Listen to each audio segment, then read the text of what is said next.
Olá pessoal, tudo bom? Então, eu recebi algumas solicitações para falar sobre alguns temas. Aí eu estava meio borbulhante aqui dentro de mim e ficar esperando as lives demora muito. Então vamos lá. Uma pessoa me pediu para falar um pouquinho sobre a questão de dificuldade de relacionamento, né?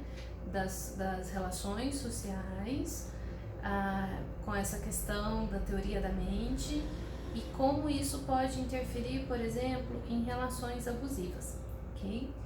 Então vamos lá.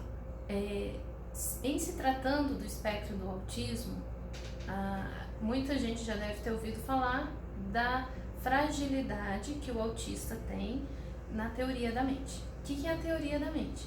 É a nossa capacidade, uma capacidade inata do cérebro, ok?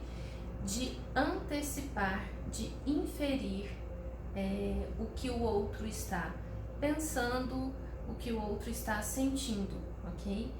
É diferente da empatia. Empatia é você sentir a dor do outro. Se eu vejo alguém com o joelho ralado, eu falo, nossa, isso deve ter doído demais. Porque isso é empatia. Eu consigo saber, a partir das minhas próprias experiências vivenciadas, eu imagino como que o outro está sentindo naquilo ali que eu estou vendo, ok? Se colocar no lugar do outro. Isso é empatia. Então, algumas vezes as pessoas falam que o autista não tem empatia. Não é bem assim. Algumas pessoas, na verdade, vão sofrer muito em função do excesso de empatia, em função de uma sensibilidade empática muito grande. Tanto que uma das questões que a gente investiga na avaliação é assim, quando você vê reportagem, né, de alguém sofrendo, de alguém, alguma tragédia que aconteceu, enfim, isso te incomoda, né? Então, por exemplo, eu não assisto televisão, não assisto jornal, não assisto filmes que tenham cenas de agressão, violência, enfim, isso me fere profundamente. Então, é um excesso de empatia, ok? Algumas pessoas vão ter dificuldade de empatia, sim, algumas pessoas do espectro, em função da alexitimia. Alexitimia é uma fragilidade na percepção das sensações emocionais. Sensações emocionais a gente sente no corpo, ok? Então, tem a ver com a disfunção do processamento sensorial. No processamento sensorial, a gente tem a interocepção. Interocepção é a nossa capacidade de sentir os nossos órgãos internos, contração, expansão, liberação de ácido gástrico, por exemplo, coração disparando, a sensação de aperto no peito, enfim, informações que o nosso organismo manda do corpo para o cérebro, ok? E isso, em função do transtorno sensorial, do processamento de informação sensorial, muitas vezes pode estar alterado no espectro. E isso faz com que a pessoa tenha dificuldade de reconhecer suas emoções, ok? E aí, se a pessoa tem alexitimia, que é essa dificuldade de processamento das informações sensoriais relacionadas com as emoções, se ela vê alguém sofrendo numa determinada situação, ela pode não conseguir imaginar o que aquela pessoa está sentindo, porque ela não sente na sensação corporal dela essa situação, ok? Isso é diferente de teoria da mente. Teoria da mente eu não consigo prever o que o outro está planejando, eu não consigo prever o que o outro está pensando, eu não consigo pensar o que o outro pode estar sentindo naquela determinada situação. É um déficit na cognição social, né, de entender aquela situação, o que a pessoa está pensando, eu não sei o que ela está pensando.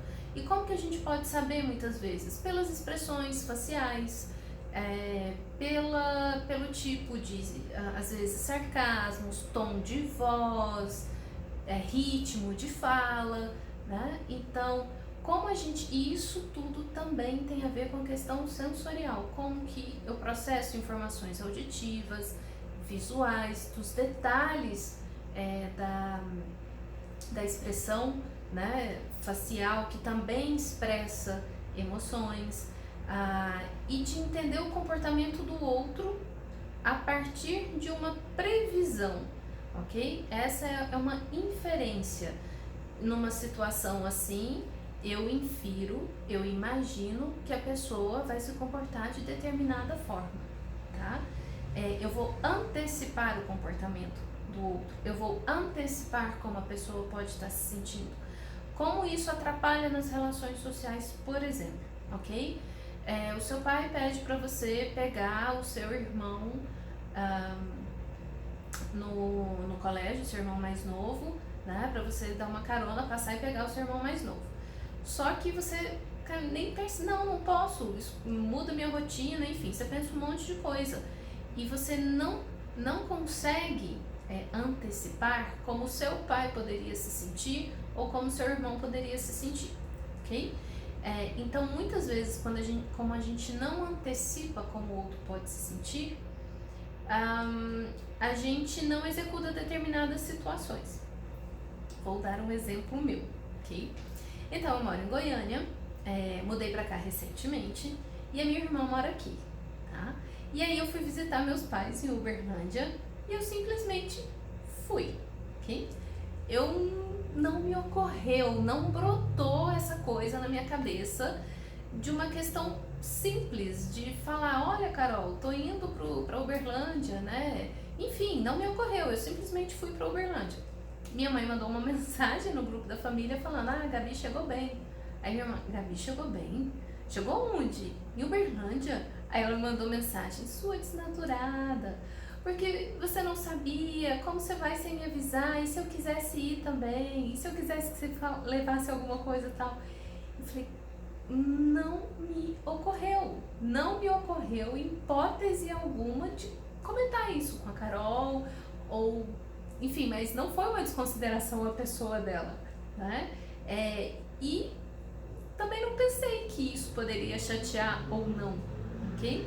Mas se eu tentar me colocar no lugar dela depois, agora que eu vivenciei essa história, aí eu vou estar exercitando minha teoria da mente, ok?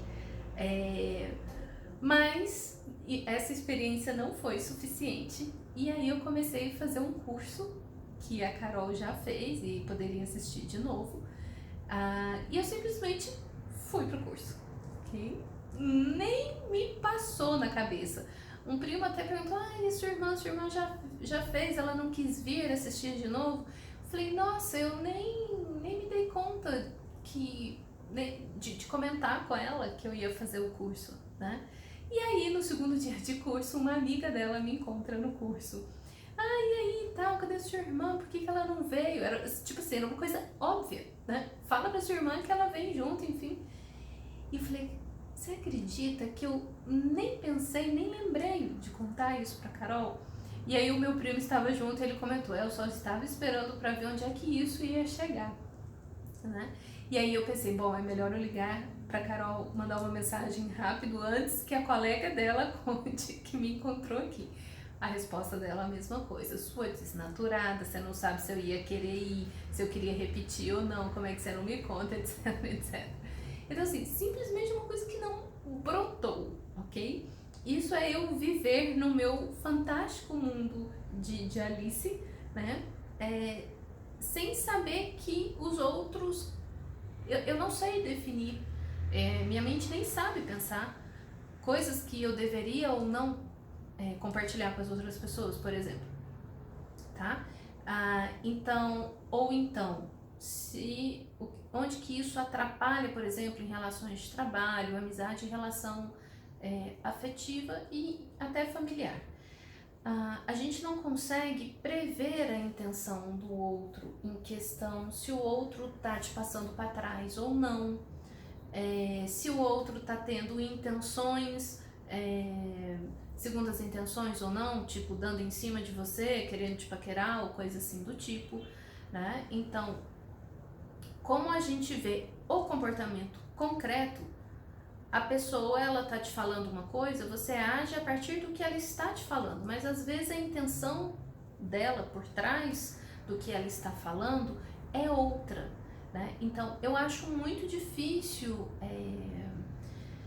definir essas situações. Uma situação social que me gera muito, muito desconforto e que é onde se esbarra a teoria da mente, a fragilidade da teoria da mente com excesso de empatia. Por exemplo, se eu estou no trânsito e chega um pedinte no sinal, aquilo parte o meu coração e ao mesmo tempo me gera muita raiva, ok? Porque eu fico pensando, meu Deus, que condição que o ser humano vive, que sofrimento, e eu pensando as coisas que eu tenho e o outro, e aí eu lembro, mas olha, né, a pessoa engana, tem pessoas que enganam, tem pessoas que usam crianças para poder pegar isso. Aí eu vejo uma mãezinha lá com cara de sofrimento e a criança, aí eu falo, gente, eu olho a criança e falo, meu Deus, eu quero fazer alguma coisa para ajudar essa criança. Aí uma parte da minha mente lembra, olha, ela pode estar te enganando. Por fim, é uma situação que quando eu paro no sinal e que vem um pedinte, isso me gera um desconforto profundo, porque eu não consigo definir dentro de mim se eu vou ajudar aquela pessoa ou não, se ela está me enganando ou não. Acho que muitas pessoas talvez vivenciam isso, e aí na maioria das vezes eu saio chorando, porque eu penso, e se eu não ajudei um pouquinho que fosse e aquela pessoa está necessitada? Isso me parte o coração, e aí eu saio muito, muito emocionada daquela situação, e com raiva, porque eu não consigo decidir se aquilo ali era enganar ou não, né? Aí eu defino certas coisas na minha mente, é um determinado tipo de perfil que de qualquer jeito, se está me enganando ou não, eu vou ajudar, tá? Então, essa coisa da dificuldade da teoria da mente faz com que a gente tenha uma fragilidade em entender a questão das relações, se alguém quer enganar ou não. É fácil me passar para trás, é fácil, eu demoro a perceber que alguma coisa está acontecendo. No serviço isso acontecia muito, e os colegas tentavam avisar muitas coisas que aconteciam. Não, gente, imagina, vocês estão vendo coisa, não sei o que e tal. E aí eu sempre tentando entender o lado da outra pessoa e não sei o que. E às vezes meus colegas usavam de intervenção. Agora você vai ouvir a gente, isso está acontecendo, tal, tal, tal. E eu passei por situações sérias no trabalho em relação a isso. E que quando você se dá conta, a coisa já tomou uma proporção grande. E as pessoas falam, mas como é que você não percebeu isso antes? Era tão óbvio, né? E não era tão óbvio assim. Ou então, pessoas dando em cima, na época de juventude, né? Até recentemente, né? Agora eu sou uma pessoa comprometida, então isso se encerrou. Mas eu não percebo se o outro está interessado ou não. E a coisa vai se arrastando tal, e eu sou sempre saindo pela tangente e dando um jeitinho. Eu não sei se é, se não é. Porque aí como é a minha cabeça? E se eu estiver fazendo uma interpretação errada? E se o outro não está interessado em mim e eu estou projetando o meu desejo no outro? Então, nossa, olha, eu acho que ele está interessado em mim porque ele fez isso, isso, isso. Ou então, eu acho que a pessoa está interessada em mim e eu não quero nada com ela. E aí eu vou e bloqueio e falo, não, nada a ver, não sei o que. Aí, essa é a minha preocupação. Mas e se a pessoa não estiver interessada em mim? Vai ficar feio pra mim. O outro vai falar, ei, você tá louca? De onde você tirou isso? Nada a ver, né? Ou então, se uma pessoa está interessada em mim e está muito disponível, conversando, etc., para mim a pessoa quer conversar, né? Eu sei dos meus interesses, se eu estou interessado. Então, a pessoa quer conversar, dependendo do assunto, se for do meu hiperfoco, também quero conversar. E aí eu vou conversar. E aí o outro vai achar que eu tô dando moral pra ele, mas eu não tô dando moral pra ele. E aí quando eu percebo, assim, né, vou colocando, tenho dificuldade em colocar limite, E aí, quando eu vejo que a coisa está acontecendo mesmo, eu vou e coloco o limite de forma muito brusca e grosseira, né? Então, isso atrapalha nas relações. Mas eu, Gabriela, tenho um perfil combativo, ok? E aí, assim, se eu suspeitar que tá acontecendo alguma coisa, né, que estão tentando passar para trás, ou quebra de confiança e tal, aí eu corto relação total com aquela pessoa. Aquilo ali não vai prosseguir mais, né? Eu desvinculo totalmente. E às vezes eu faço leituras equivocadas, né? E aí desvinculo com pessoas que às vezes não era a intenção me prejudicar, mas como na minha mente isso é muito trabalhoso, eu decido não correr o risco e acabo desvinculando. E sei que eu já magoei pessoas, né? De amizade ou trabalho, enfim. Bom, mas algumas pessoas não têm perfil combativo, ok? Eu demoro a colocar limite, mas quando eu coloco é de uma vez. E não é fluido, né? Eu não sei negociar, eu não sei resolver conflitos relacionais, ou é ou não é. Mas algumas pessoas têm um perfil mais passivo, mais introvertido, menos combativo, né? Menos defensivo. E essas pessoas acabam tendo maior possibilidade de sofrer relações abusivas, ok? Lembrando que a relação abusiva, ela não é porque a pessoa sabe que ela é um abusador, não é isso, tá? Outro momento eu falo sobre relações abusivas, mas uma pessoa que tem um perfil clássico de sofrer uma relação abusiva, ela ajuda a construir essa relação abusiva. Às vezes, quem está na relação com ela nunca foi um fator abusador numa outra relação, mas na convivência com essa pessoa isso foi sendo construído, ok? E muitas vezes você sai de uma relação sabendo que aquela ali está sendo uma relação abusiva, mas o outro não sabe, não percebe que ele está sendo abusivo. Porque muitas vezes, em função dessas dificuldades nossas sociais, em função de teoria da mente, de empatia e etc., a gente tem dificuldade em expressar para o outro o que é bom e o que não é, colocar limite no outro. Então o outro vai crescendo nessa relação, né? O que mais que eu acho importante falar sobre isso? Então, quando a gente pensa em dificuldade de teoria da mente, misturando isso com a empatia, a gente vê uma pessoa em sofrimento, e pode ser uma pessoa que convive com a gente, por exemplo, uma mãe, uma irmã, um irmão, um marido, enfim, tá? E aí a gente pensa, nossa, não, mas essa pessoa tá tão nervosa e não sei o quê, e a gente começa a compensar ou justificar o comportamento do outro, imaginando como o outro tá. E a gente não entende que tem um comportamento, às vezes, abusivo do lado de lá, de tirar vantagem, ou de fazer chantagem emocional. A gente tem pessoas que têm o perfil de chantagista emocional.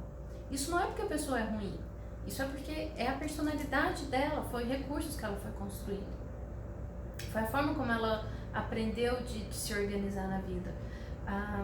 Então, essas pessoas que fazem chantagem emocional, para quem tem uma fragilidade de teoria da mente, cara, a gente cai muito, né? Porque assim, você não sabe, a pessoa tá sofrendo, não tá? Meu Deus, ela tá sofrendo muito. E aí a gente vai. Na minha cabeça, o que eu construí e ainda é assim, se eu sinto que é chantagem emocional, ou se eu imagino que é chantagem emocional, aquilo me gera raiva na hora e eu me distancio da pessoa. Aquilo para mim me chega como uma demanda muito grande. E aí, coisas que eu aprendi cognitivamente, em questões de estratégias comportamentais.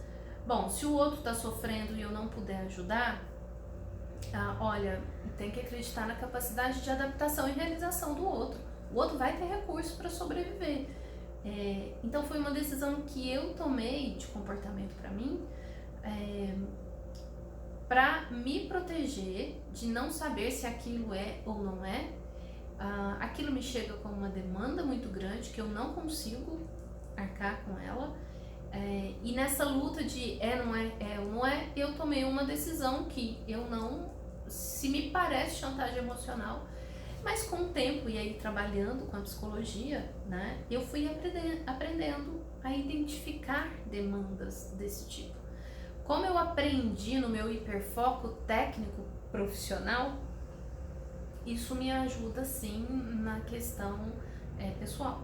Então assim, já fica aí que habilidades sociais, se é uma habilidade, isso é treinável, ok? Teoria da mente, é possível treinar teoria da mente? Muitas pessoas que a gente chama do espectro leve, que tem alto funcionamento, tem um nível cognitivo elevado, muitas dessas pessoas que não têm o diagnóstico, elas, e nem sabem que estão no espectro, elas criaram estratégias para lidar com tudo isso. Como vai ser, qual a diferença, né? Você vendo a pessoa, parece que ela flui bem naquela questão social. Mas se a gente for investigar o nível de sofrimento subjetivo, a forma como ela vivencia aquilo ali, é como eu falei para vocês, é tudo articulado na mente. Eu tenho que pensar em coisas, eu tenho que analisar, eu tenho que calcular, sendo que o esperado é que tudo isso fosse muito fluido e que isso fosse muito natural de se fazer, não que eu tivesse que pensar sobre aquilo, tá? Então, muitas pessoas que estão no espectro leve nem percebem que tem essa dificuldade, às vezes, de teoria da mente. Entrou um barulho de moto super potente no vídeo, né, gente? Peraí, já desconcentrei mesmo? Tá. Aliás, a moto dessa pessoa que tá lá embaixo é uma moto muito bonita. É uma Harley Davidson. Ok, voltando aqui. Barulho me desconcentra, gente. Vou ter que esperar passar, não vou editar, não vou cortar, enfim, vai ser assim. Com toda a sinceridade, sincericismo característico do espectro do autismo, ok? A realidade como ela é. Tá. Então, muitas pessoas não sabem que elas estão no espectro. E se ela for responder questionários e estiver lá no questionário, eu não entendo o comportamento das outras pessoas. É muito difícil que essa pessoa que está no espectro, que não sabe, mas que já criou estratégia para isso, ela não se identifique nessa característica, ok? Por isso que muitos questionários que a gente faz de triagem precisa de um aprofundamento, né? Nas avaliações neuropsicológicas ou psicológicas, a gente investiga isso com mais aprofundamento. Eu criei tantas estratégias na minha vida que se há uns 2 anos atrás você me perguntasse se eu tinha essa dificuldade, do jeito que eu descrevi para vocês, eu não falaria que eu tinha. Eu achava que eu sabia ler o comportamento humano, né? Mas de tudo que eu passei no meu trabalho, em algumas vivências de amizades, nos últimos anos, cara, na boa, não, realmente tem uma falhazinha lá no sistema, sabe? As pessoas falam, Gabi, como é que é isso mesmo? Olha, né? Enfim, eu falaria que eu não tenho dificuldade de olhar nos olhos das pessoas há uns 2 anos atrás, até eu começar a perceber o que é ter dificuldade de olhar nos olhos, porque eu não olho, mas o meu olhar, ele é diferente, ele é fixo. Eu vejo que o olhinho das pessoas fica mexendo pra lá e pra cá. O meu não. Eu olho no olho da pessoa e enquanto eu estou olhando pro olho da pessoa, eu estou vendo os detalhes da íris dela e tô achando aqueles tracinhos lindos e aquele mesclado de cor e tô vendo todos os entendeu? Então as sardinhas, assim, os detalhes do rosto. Isso me fascina. Então eu tô ali olhando pra pessoa, mas a pessoa vê que eu não estou olhando pra ela. Eu estou olhando para dentro do olho dela, entendeu? Então, isso a gente fala que a qualidade do olhar não é natural, é diferente, ok? E eu ouvi isso a vida inteira na sala de aula, né? Eu tenho um olhar vidrado, então uma hora ou outra o professor sempre acaba me vendo e percebendo porque o meu olhar é vidrado. Eu fico naquilo ali e as pessoas falam, nossa, você tem um olhar tão profundo. Não, tem um olhar distante, é diferente, né? E às vezes eu tô olhando o professor, mas a minha mente tá longe, longe, né? Bem, e aí, nessas questões todas, imagina, né? A teoria da mente é uma coisa que ainda está sendo muito estudada. E se tratando do espectro do autismo em adultos, essa parte então é menos estudada ainda. Tem pouquíssimos artigos associando o autismo em adultos e o entendimento do perfil ou do como se expressa a teoria da mente no adulto. Porque se a pessoa chegou até a vida adulta sem um diagnóstico, é porque muita coisa passou despercebida. Hoje em dia isso vai mudando mais, né? As pessoas vão ser diagnosticadas antes, né? Antigamente a gente não tinha tantas informações. Então tudo é muito novo, tudo é muito recente ainda. Até saiu um artigo novo mostrando a diferença de teoria da mente, como funciona isso, o déficit de teoria da mente em pessoas do espectro do autismo e teoria da mente em pessoas com déficit de atenção e hiperatividade, tá? Pessoas com déficit de atenção e hiperatividade, ela pode ter fragilidade de teoria da mente, sim, mas se ela for comparada com pessoas pessoas típicas, né? Grupo controle, pessoas saudáveis, vamos dizer assim, sem transtorno nenhum. Quando pessoas com déficit de atenção são comparados com pessoas padrões sem déficit nenhum, elas têm uma teoria da mente mais fragilizada do que o padrão, ok? Mas quando a gente compara pessoas com déficit de atenção com autistas, o autismo tem uma fragilidade muito maior do que as pessoas que têm o déficit de atenção, tá? E se a pessoa então for TEA, né? Agora todas as siglas, TEA e TDAH do autismo com déficit de atenção, então isso também é muito superior a quem tem só o déficit de atenção, ok? Isso mostra pra gente que muitos sintomas eles são sobrepostos, por isso que é importante os diagnósticos diferenciais, mas não achem ruim caso você tenha recebido um diagnóstico de um profissional e que depois foi reavaliado. Os diagnósticos podem ser reavaliados, né? Porque aí vão chegando mais informação, a ciência vai estudando, vai trazendo novas informações e contextos, e a gente vai entendendo que aquele outro funcionamento não era bem assim. Então, os diagnósticos diferenciais, eles são muito difíceis de fazer. E muitas vezes eles vão precisar de tempo para serem esclarecidos. No caso da parte neuropsicológica, comportamental, muitas vezes só no decorrer de sessões de terapia que a gente vai conseguindo perceber essas sutilezas das coisas, ok?